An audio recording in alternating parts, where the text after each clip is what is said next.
ఎక్కడికి వెళ్తున్నావు? మేము అక్కడికి సచివాలయానికి. ఎందుకో? డబ్బులు వరకు ఇచ్చేవాళ్ళండి, తీసుకొచ్చి ఇంటి దగ్గరికి వచ్చి గుమ్మం వచ్చి ఇచ్చేవాళ్ళు. ఇవాళ అసలు ఏమి లేకుండా అయిపోయింది. మేము నడుచుకుంటూ వెళ్ళాలంటే ఎవరిస్తారు? ఛార్జీకి డబ్బులు ఇస్తారు. ఇక్కడ ఎక్కడ ఉంది సచివాలయం? వాళ్ళకి వెళ్ళాలి. బ్యాంక్ లేదు, బ్యాంక్ అకౌంట్ లేదు. నాకు బ్యాంక్ అకౌంట్ లేదు. ఇంతవరకు ఏ తారీఖు ఇచ్చేవాళ్ళు? 10వ తారీఖు ఇచ్చేసేవాళ్ళండి. 10వ తారీఖు, 3వ తారీఖు లోపల 10వ తారీఖు కల్లా ఇచ్చేవాళ్ళు. బ్రహ్మాండంగా పొద్దున్నే తలుపు చచ్చి ఇచ్చేవాడు అన్నాడు. మరి ఎవరు తీపిచ్చారు అంటున్నారు జనాలు? ఇదే చంద్రబాబు నాయుడే, విజిలెన్స్ ఫెలో. అదే మరి మీకు వాలంటీర్లో పెన్షన్ ఇచ్చేటప్పుడు జగన్ గా ఓటేమని చెప్తున్నారా అంటున్నారా? అంటే వాళ్ళు చెప్తారండి. వాళ్ళు చెప్తే మనకేంటి? వేయాలిగా వేసేది మేమా లేకపోతే వాళ్ళ? మేము వేసేది మేము. చెప్తారా వాళ్ళు? అసలుకి చెప్పేవాళ్ళ? వాళ్ళు చెప్తే చెప్పలేదు, లేకపోతే మా మనసులో ఉంది, మేము చేస్తాం అంతేగా. ఫస్ట్ తారీఖు పెన్షన్ రావాలంటే ఎవరు వస్తే బాగుంది అనుకుంటున్నారు? మాకు ఈయన జగన్ గారే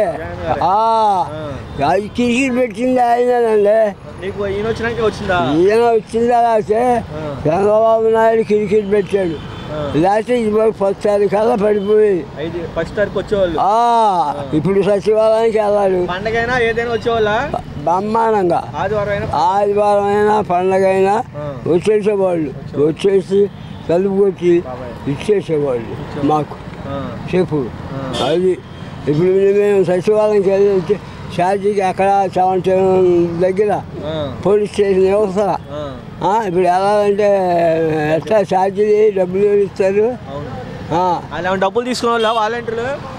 అదే లేదు, వాలంటీర్లు అసలు రూపాయి తీసుకోరు. ఎట్లా మాట్లాడేవాళ్ళు? మాట్లాడేవాళ్ళు బాగా నెమ్మదిగా బాగానే మాట్లాడేవాళ్ళు, శుభ్రంగా. అంతేగాని అలా అడావుడి చేసేవాళ్ళు కాదు.